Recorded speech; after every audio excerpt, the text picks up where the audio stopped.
ಬಾಗೇಪಲ್ಲಿ ವಿಧಾನಸಭಾದ ರಾಜಕೀಯ ಪರಿಸ್ಥಿತಿ ಒಂದು ಸಂಚಲನಕ್ಕೆ ಸಾಕ್ಷಿಯಾಗ್ತಾ ಇದೆ. ಬಾಗೇಪಲ್ಲಿ ಶಾಸಕ ಎಸ್ಎನ್ ಸುಬ್ಬಾರೆಡ್ಡಿ ಅವರ ಆಯ್ಕೆ ಅಸಿಂಧುಗೊಳಿಸಲಾಗಿದೆ. ನ್ಯಾಯಮೂರ್ತಿ ಎಂಜಿಎಸ್ ಕಮಲ್ ಅವರಿದ್ದ ಹೈಕೋರ್ಟ್ ಪೀಠ ಇಂಥದ್ದೊಂದು ಮಹತ್ವದ ಆದೇಶ ಹೊರಡಿಸಿರೋದು. ಪರಾಜಿತ ಬಿಜೆಪಿ ಅಭ್ಯರ್ಥಿ ಹಾಲಿ ಶಾಸಕರ ವಿರುದ್ಧ ಅರ್ಜಿಯನ್ನ ಸಲ್ಲಿಕೆ ಮಾಡಿದ್ರು. ಅವರ ಆಯ್ಕೆ ಅಸಿಂಧು ಅಂತ ಹೇಳಿ ಕೋರಿ ಚುನಾವಣಾ ತಕರಾರು ಅರ್ಜಿಯನ್ನ ಸಲ್ಲಿಸಿದ್ರು. ಅದರಂತೆ ಇದೀಗ ಬಾಗೇಪಲ್ಲಿ ವಿಧಾನಸಭಾ ಕ್ಷೇತ್ರದ ರಾಜಕೀಯದಲ್ಲಿ ಭಾರಿ ಸಂಚಲನ ಉಂಟಾಗಿದೆ. ಕಾಂಗ್ರೆಸ್ಸಿನ ಒಂದು ವಿಕೆಟ್ ಪತನವಾಗಿದೆ. ಚುನಾವಣಾ ಅಕ್ರಮದ ಆರೋಪದ ಮೇಲೆ ಬಾಗೇಪಲ್ಲಿ ಶಾಸಕ ಎಸ್ಎನ್ ಸುಬ್ಬಾರೆಡ್ಡಿ ಅವರ ಆಯ್ಕೆಯನ್ನ ಕರ್ನಾಟಕ ಹೈಕೋರ್ಟ್ ಅಸಿಂಧು ಅಂತ ಹೇಳಿ ಘೋಷಣೆ ಮಾಡಿದೆ. ಪ್ರತಿಸ್ಪರ್ಧಿಯಾಗಿದ್ದಂತ ಮುನಿರಾಜು ಅವರು ಸಲ್ಲಿಕೆ ಮಾಡಿದ ಅರ್ಜಿ ಮೇರೆಗೆ ಈ ತೀರ್ಪು ಬಂದಿದೆ. ಅಂಡ್ ಇದೀಗ ಆ ಪರಾಜಿತ ಅಭ್ಯರ್ಥಿಯನ್ನ ನೆಕ್ಸ್ಟ್ MLA ಅಂತ ಕನ್ಸಿಡರ್ ಮಾಡ್ತಾರಾ, ಕೋರ್ಟ್ ಅದಕ್ಕೆ ಒಪ್ಕೊಳ್ಳುತ್ತಾ ಅಥವಾ ಉಪಚುನಾವಣೆ ನಡೆಯುತ್ತಾ ಅನ್ನೋದು ಕುತೂಹಲ. ಸಿ ಮುನಿರಾಜು ವಿಜಯಿ ಅಂತ ಘೋಷಿಸೋದಕ್ಕೆ ಹೈಕೋರ್ಟ್ ನಕಾರವನ್ನು ವ್ಯಕ್ತಪಡಿಸಿದೆ. ಚುನಾವಣಾ ಅಕ್ರಮ ಹಿನ್ನೆಲೆಯಲ್ಲಿ ಸುಬ್ಬಾರೆಡ್ಡಿ ಆಯ್ಕೆ ಅಸಿಂಧುಗೊಳಿಸಲಾಗಿದೆ. ಬಟ್ ಹಂಗಂತ ಪರಾಜಿತ ಅಭ್ಯರ್ಥಿಯನ್ನ ವಿಜಯಿ ಅಂತ ಘೋಷಿಸೋದಕ್ಕೆ ಸಾಧ್ಯ ಇಲ್ಲ ಅಂತ ಹೇಳಿ ಆದೇಶಿಸಲಾಗಿದೆ. ಸುಬ್ಬಾರೆಡ್ಡಿ ಆಯ್ಕೆ ಅಸಿಂಧುಗೊಳಿಸಿದೆ ಆದೇಶ. ಚುನಾವಣಾ ಆಯೋಗಕ್ಕೆ ಈ ಪತ್ರವನ್ನ ರವಾನೆ ಮಾಡಿದ್ದಾರೆ.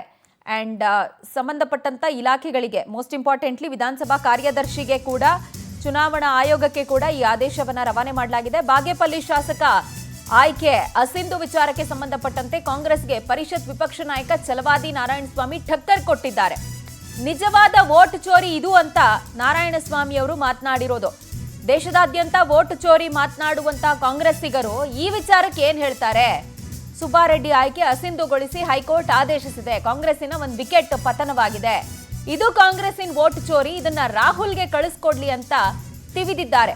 ಕಾಂಗ್ರೆಸ್ ವೋಟ್ ಚೋರಿಗೆ ಹೈಕೋರ್ಟ್ ಆದೇಶ ಕನ್ನಡಿ ಹಿಡ್ದಂಗಿದೆ ಅಂತ ಮಾತನಾಡಿದ್ದಾರೆ. ನೋಡಿ, ಹಲವು ಬಾರಿ ಈ ರೀತಿ ಆಗಿದೆ. ಇಂಥವು ಆದಾಗಲೂ ಕೂಡ ಇದನ್ನು ಕೂಡ ವೋಟ್ ಚೋರಿ ಅನ್ನಲ್ವೇ? ಇದು ನಿಜವಾದ ವೋಟ್ ಚೋರಿ. ರಾಹುಲ್ ಗಾಂಧಿ ಕಳಿಸ್ಕೊಡ್ಬೇಕು ಇದನ್ನ. ಎಲ್ಲೆಲ್ಲಿ ವೋಟ್ ಚೋರಿ ಕಾಂಗ್ರೆಸ್ ಮಾಡಿ ಗೆದ್ದಿತ್ತು ಅನ್ನೋದು ಈಗ ಗೊತ್ತಾಗ್ತಾ ಇದೆ. ಅದಕ್ಕೆ ಕಾಂಗ್ರೆಸ್ ಮುಖಕ್ಕೆ ಹಿಡಿದ ಕನ್ನಡಿ ಇದು ಅಂತೇಳಿ ನಾನು ಹೇಳಲಿಕ್ಕೆ ಬಯಸ್ತೇನೆ. ನೋಡಿ, ಹಲವು ಬಾರಿ ಈ ರೀತಿ ಆಗಿದೆ. ಇಂಥವು ಆದಾಗಲೂ ಕೂಡ ಇದನ್ನು ಕೂಡ ವೋಟ್ ಚೋರಿ ಅನ್ನಲ್ವೇ? ಇದು ನಿಜವಾದ ವೋಟ್ ಚೋರಿ. ರಾಹುಲ್ ಗಾಂಧಿ ಕಳಿಸ್ಕೊಡ್ಬೇಕು ಇದನ್ನ. ಎಲ್ಲೆಲ್ಲಿ ವೋಟ್ ಚೋರಿ ಕಾಂಗ್ರೆಸ್ ಮಾಡಿ ಗೆದ್ದಿತ್ತು ಅನ್ನೋದು ರೈಟ್. ಈ ಬಗ್ಗೆ ಹೆಚ್ಚಿನ ಡೀಟೇಲ್ಸ್ ಕೊಡೋದಕ್ಕೆ ನಮ್ಮ ಪ್ರತಿನಿಧಿ ರೂಪೇಶ್ ನಮ್ಮೊಂದಿಗೆ ಲೈವ್ ನಲ್ಲಿ ಜಾಯ್ನ್ ಆಗ್ತಾ ಇದ್ದಾರೆ. ರೂಪೇಶ್, ಚುನಾವಣಾ ಅಕ್ರಮ ಅಂತ ಹೇಳಿದ್ರೆ ಛಲವಾದಿ ನಾರಾಯಣಸ್ವಾಮಿ ಅವ್ರು ಹೇಳ್ತಿರೋಂಗೆ ವೋಟ್ ಚೋರಿನ ಅಥವಾ ಅಫಿಡವಿಟ್ ನಲ್ಲಿ ತಪ್ಪು ಮಾಹಿತಿಯನ್ನ ಕೊಟ್ಟಂತ ಕಾರಣನ? ಯಾವುದಕ್ಕೆ ಅಸಿಂಧು ಆಗಿರೋದು ಬಾಗೇಪಲ್ಲಿ ಶಾಸಕರು?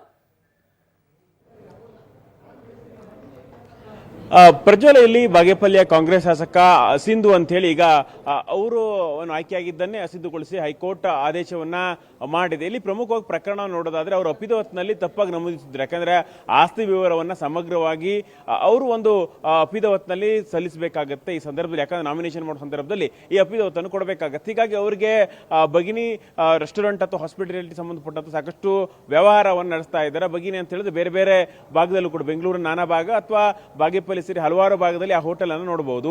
ಹೀಗಾಗಿ ಅವರ ಆಸ್ತಿ ವಿವರಕ್ಕೆ ಸಂಬಂಧಪಟ್ಟಂತೆ ಆ ವಿವರವನ್ನು ಅವರು ಅಪ್ಪಿದ ಹೊತ್ತಿನಲ್ಲಿ ನಮೂದು ಮಾಡಿಲ್ಲ ಅಂತ ಹೇಳಿ ತಕರಾರು ಅರ್ಜಿಯನ್ನ ಮುನಿರಾಜು ಅವರು ಸಲ್ಲಿಸಿದ್ದು. ಮುನಿರಾಜು ಯಾರಂತ ಹೇಳಿದ್ರೆ ಬಾಗೇಪಲ್ಲಿಯ ಪರಾಜಿತ ಅಭ್ಯರ್ಥಿ, ಅವರು ಬಿಜೆಪಿ ಅಭ್ಯರ್ಥಿ ಆಗಿರ್ತಾರೆ. ಹೀಗಾಗಿ ಕೋರ್ಟ್ ವಾದ ಪ್ರತಿವಾದವನ್ನ ಸಾಕಷ್ಟು ವರ್ಷಗಳಿಂದ ನಡೆಸ್ತಾ ಇತ್ತು. ಹೀಗಾಗಿ ಇವತ್ತು ತೀರ್ಪು ಕೊಟ್ಟಿದೆ. ಚುನಾವಣಾ ಸಂಬಂಧಪಟ್ಟಂತೆ ಲೋಪಗಳಾಗಿದೆ. ಹೀಗಾಗಿ ಅವರ ಆಯ್ಕೆಯನ್ನೇ ಅಸಿಂಧುಗೊಳಿಸಿ ಈಗ ಹೈಕೋರ್ಟ್ ಆದೇಶವನ್ನ ಕೊಟ್ಟಿರ್ತಕ್ಕಂಥದ್ದು. ಅದೇ ರೀತಿಯಾಗಿ ಇಲ್ಲಿ ಅವರ ಆಯ್ಕೆ ಸಂಬಂಧಪಟ್ಟ ಅಸಿಂಧುಗೊಳಿಸಿದ ಆದೇಶವನ್ನ ಚುನಾವಣಾ ಆಯೋಗಕ್ಕೂ ಒಂದು ಕಾಪಿಯನ್ನು ಕಳಿಸಿಕೊಟ್ಟಿದ್ರೆ, ವಿಧಾನಸಭೆಯ ಕಾರ್ಯದರ್ಶಿಯೂ ಕೂಡ ಒಂದು ಕಾಪಿಯನ್ನು ಕಳಿಸಿಕೊಟ್ಟಿದೆ.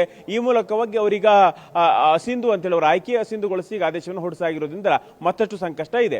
ಅದೇ ರೀತಿಯಾಗಿ ಒಂದು ಬೇರೆ ಬೇರೆ ಪ್ರಕರಣದಲ್ಲಿ ನೋಡಿದ್ವಿ. ಒಂದು ಪ್ರಕರಣದಲ್ಲಿ ಒಬ್ಬರು ಅಸಿಂಧು ಆದರೆ ಎರಡನೇ ಸ್ಥಾನದಲ್ಲಿ ಇರತಕ್ಕಂಥವರಿಗೆ ಅವಕಾಶವನ್ನು ನೋಡ್ಕೊಳ್ಳಾಗುತ್ತೆ. ಅವರು ಗೆಲುವನ್ನ ಹೊಂದಿದಂತ ಅಭ್ಯರ್ಥಿ ಅಂತ ಹೇಳಿ ಆಯ್ಕೆ ಮಾಡಲಾಗುತ್ತೆ. ಆದರೆ ಈ ಪ್ರಕರಣದಲ್ಲಿ ಹಾಗೆ ಮಾಡ್ಲಿಕ್ಕೆ ಆಗೋದಿಲ್ಲ ಅಂತ ಹೇಳಿ ಹೇಳಿದೆ. ಹೀಗಾಗಿ ಮರುಚುನಾವಣೆ ನಡೆಸಬೇಕೋ ಬೇಡ ಅಂತೇಳಿ ಪರಿಶೀಲನೆ ಮಾಡುವಂತೆ ಚುನಾವಣಾ ಆಯೋಗಕ್ಕೆ ಒಂದು ನೋಟಿಸ್ ಅನ್ನ ಕೂಡ ಕಳಿಸ್ಕೊಟ್ಟಿದೆ. ಇಲ್ಲಿರ್ತಕ್ಕಂಥ ಪ್ರಶ್ನೆ ಅಂತ ಹೇಳಿದ್ರೆ ನಿಜಕ್ಕೂ ಕೂಡ ಬೈ ಎಲೆಕ್ಷನ್ ಆಗುತ್ತಾ, ಮರುಚುನಾವಣೆ ಆಗುತ್ತಾ ಅನ್ನುವಂಥದ್ದು ಸದ್ಯದ ವಿಚಾರ.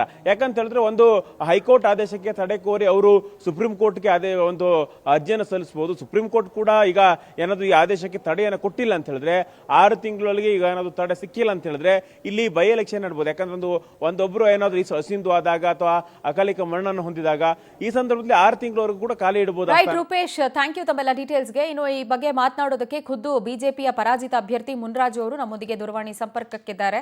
ಸರ್ ನಮಸ್ಕಾರ. ನಮಸ್ತೆ. ನಮಸ್ತೆ ಮೇಡಮ್. ಸರ್, ನಿಮ್ಮ ಸುದೀರ್ಘ ಹೋರಾಟಕ್ಕೆ ಇವತ್ತೊಂದು ಜಯ ಸಿಕ್ಕಿದೆ ಅಂತ ಭಾವಿಸ್ತೀರಾ? ಇದನ್ನ ಹೇಗೆ? 100ಕ್ಕೆ 1000% ನಿಜ ಮೇಡಮ್. ಬಟ್ ಕೋರ್ಟ್ನಲ್ಲಿ ಈಗ ನೀವು ವಿಜಯಿ ಅಂತ ಹೇಳಿ ಘೋಷಿಸ್ಬೇಕಂತ ಕೋರಿದ್ರು, ಅದನ್ನ ಕೋರ್ಟ್ ಒಪ್ಕೊಂಡಿಲ್ಲ, ನಕಾರ ವ್ಯಕ್ತಪಡಿಸಿದೆ. ಸೊ ನೆಕ್ಸ್ಟ್ ಏನ್ ಪ್ಲಾನ್ಸ್ ಇದೆ ಅಂತ? ಅದೇ ಮೇಡಮ್, ಈಗ ಇವತ್ತು ನನಗೆ ಒಂದು ಹೋರಾಟದಲ್ಲಿ ಜಯ ಸಿಕ್ಕಿದೆ. ಅವರು ಸುಬ್ಬಾರೆಡ್ಡಿ ಅವರು ಮಾಡಿರ್ತಕ್ಕಂಥ ಏನು ಭ್ರಷ್ಟಾಚಾರ ಇರ್ಬೋದು, ಜನಕ್ಕೆ ತಪ್ಪು ಮಾಹಿತಿ ಇರ್ಬೋದು, ಸರ್ಕಾರಕ್ಕೆ ವಂಚನೆ ಮಾಡಿರೋದಿರ್ಬೋದು, ಇದೆಲ್ಲ ಕೂಡ ನಾನು ಎಳೆ ಎಳೆಯಾಗಿ ಕೋರ್ಟ್ ಅಲ್ಲಿ ನೀಡಿದ್ದೀವಿ. ಇವತ್ತು ಕೋರ್ಟ್ ಅವ್ರನ್ನ ಅಸಿಂಧು ಮಾಡಿ ಘೋಷಣೆ ಮಾಡಿದೆ. ತುಂಬಾ ಖುಷಿ ಆಗ್ತಾ ಇದೆ. ನಮ್ಮನ್ನ ಮಾಡ್ಬೇಕು ಅಂತ ಕೇಳಿದ್ವಿ, ಆದ್ರೂ ಅವಕಾಶ ಕೊಟ್ಟಿಲ್ಲ. ಇರ್ಲಿ, ಅಲ್ಲಿಗೂ ಕೂಡ ನಮ್ಗೆ ಒಂದು ಸಂತೋಷ ಅಲ್ವಾ. ಒಬ್ಬ ಶಾಸಕರ ವಿರುದ್ಧ ನಾವೇನು ಹೋರಾಟ ಮಾಡಿದ್ವಿ ಅದಕ್ಕೆ ಜಯ ಸಿಕ್ಕಿದೆಯಲ್ಲ ನಮ್ಗೆ. ಓಕೆ ಸರ್, ಈಗ ನಿಮ್ಮ ಈ ಹೋರಾಟ ಅಂದ್ರೆ ಅವರು ಚುನಾವಣಾ ಅಫಿಡವಿಟ್ ನಲ್ಲಿ ಏನೆಲ್ಲ ತಪ್ಪು ಮಾಹಿತಿ ಕೊಟ್ಟಿದ್ರು ಅಥವಾ ಯಾವ ವಿಚಾರ ಮುಚ್ಚಿಟ್ಟಿದ್ರು ಅಂತಿತ್ತು? ಹೌದು ಮೇಡಮ್, ಅವರು ಅನೇಕ ಒಂದು ಸರ್ಕಾರಕ್ಕೆ GST ಒಂದು 5 ವರ್ಷದ 3ರಿಂದ 4 ವರ್ಷ ಒಂದೊಂದು GST ನಂಬರ್ಗೂ ದುಡ್ಡು ಕಟ್ಟಿರ್ಲಿಲ್ಲ. 5 GSTಗಳನ್ನ ಮುಚ್ಚಿಟ್ಟಿದ್ರು ಅವ್ರ ಹೆಸರಲ್ಲಿ ಇರ್ತಕ್ಕಂಥವ್ರು. ಅವ್ರದ್ದು ಇಡೀ ಬೆಂಗಳೂರಲ್ಲಿ ಬಗಲಿ ರೆಸ್ಟೋರೆಂಟ್ ಬಾರ್ಗಳು ಅಂದ್ರೆ ಬೇಜಾನ್ ಇದಾವೆ, ನಿಮ್ಗೆ ಗೊತ್ತು. ಒಂದೇ ಹಾಕಿದ್ರು ಅವರು. ಜೊತೆಯಲ್ಲಿ ಅವ್ರ ಏನ್ ಕಮರ್ಷಿಯಲ್ ಬಿಲ್ಡಿಂಗ್ಗಳು, ಅವ್ರು ಇರ್ತಕ್ಕಂಥ ವಾಸ ಮಾಡೋ ಮನೆ ಇರ್ಬೋದು, ಅದೆಲ್ಲ BBMPಗೆ 3-4 ವರ್ಷ ಟ್ಯಾಕ್ಸ್ ಕಟ್ಟಿರ್ಲಿಲ್ಲ. ಕನ್ವರ್ಷನ್ ಆಗಿರೋ ಜಮೀನ ಅಗ್ರಿಕಲ್ಚರ್ ಅಂತ 100 ಎಕರೆ ಮಾಡಿ ತೋರಿಸಿದ್ರು, ವೇರಿಯೇಷನ್ ತೋರಿಸಿದ್ರು, ಜನಕ್ಕೆ ತಪ್ಪು ಮಾಹಿತಿ ಕೊಟ್ಟಿದ್ರು. ಈ ತರ ನಮ್ಗೆ ಒಂದು 13 ಗ್ರೌಂಡ್ಸ್ ಅಲ್ಲಿ ಅದು ಸಿಕ್ಕಿ ಅವರು ಇವತ್ತು ಅದನ್ನೆಲ್ಲ ಕೋರ್ಟ್ ಮುಂದೆ ನಾವೆಲ್ಲ ಸಾಕ್ಷಿ ಸಮೇತ ಅದು ಆನ್ಲೈನ್ ಅಲ್ಲೇ ಸಿಕ್ಕಾಕೊಂತು. ನಾವು ಕೇಸ್ ಹಾಕಿದ್ಮೇಲೆ 45 ದಿವಸದೊಳಗೆ, ನಮ್ ಸೋತ್ ಮೇಲೆ 45 ದಿವಸದೊಳಗೆ ಕೇಸ್ ಹಾಕ್ಬೇಕಾಗಿತ್ತು. ನಾನು ಕೇಸನ್ನ ಏನ್ ಅರ್ಜಿ ಹಾಕಿದ್ಮೇಲೆ 3-4 ದಿವಸ ಆದ್ಮೇಲೆ ಸುಮಾರು ಒಂದು 3-4 ಕೋಟಿ ತಗೊಂಡೋಗಿ ಸರ್ಕಾರಕ್ಕೆ ದುಡ್ಡನ್ನ ಕಟ್ಟಿದ್ದಾರೆ, GST ಮತ್ತೆ ಒಂದು 2-3 ಕೋಟಿ ಟ್ಯಾಕ್ಸ್ ಅನ್ನ ಕೂಡ ಕಟ್ಟಿದ್ದಾರೆ. ಅವ್ರೇ ಆನ್ಲೈನ್ ಅಲ್ಲಿ ಸಿಕ್ಕಾಕೊಂಡಿದಾರಲ್ವಾ. ಓಕೆ.